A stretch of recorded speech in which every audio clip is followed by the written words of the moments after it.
ఇప్పుడు అడగండి సార్ ఇంకేం అడుగుతారో. ఇందాక సారీ పివి సునీల్ కుమార్ గారు సస్పెండ్ అయినటువంటి కారణం సరే ఆయన చెప్తా ఉన్నారు.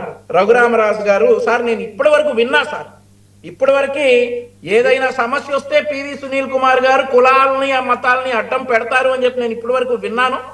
ఇప్పుడు కూడా ఆయన లైవ్ లో చూడలేదు కానీ ఆయనే మాట్లాడారని చెప్పి మీరు అంటా ఉన్నారు కాబట్టి విన్నా. మరి స్పష్టంగా లైవ్ లో వినాల్సి వచ్చింది. ఏదైనా వస్తే కులాలని మతాలని అడ్డం పెట్టుకుంటారు అని చెప్పేసి ఈరోజు స్పష్టంగా వినాల్సి వచ్చింది. ఏంటి రఘురామరాజు గారు కనుక నిజంగా అంబేద్కర్ గారి బ్యానర్ని చించేసినా లేదంటే ఇంకేంటి చర్చీలు కూలగొట్టినా ఆయన గెలిచే పరిస్థితి ఉండేదా సార్? అక్కడ ఉండిలో గెలిచేవారా?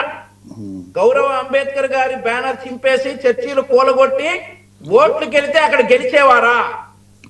సో సునీల్ కుమార్ గారికి ఏ ఇబ్బంది వచ్చినా కానీ ఆయన పదవిలో ఉండగా ఇట్లాంటివన్నీ చేస్తారు, ఇట్లాంటి ఘనకార్యాలన్నీ చేస్తారు.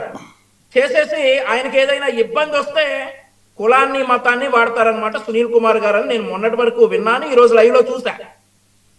లైవ్ లో ఆయన చెప్తా ఉంది ఏంటి బ్యానర్లు కూల్చేస్తున్నారు, చర్చీలు కూల్చేస్తున్నారు, and also Hindu Dalit Christian Dalit వ్యతిరేక. ఒకవేళ అది కనుక అయితే గెలిచేవారా సార్ ఉండిలో? సో ఇవన్నీ కూడా ఒక సీనియర్ ఐపీఎస్ అధికారి సక్కంగా ఉంటే డీజీపీ కూడా అయ్యేటటువంటి ఒక ఐపీఎస్ అధికారి చేయాల్సినటువంటి వ్యాఖ్యలు కాదు.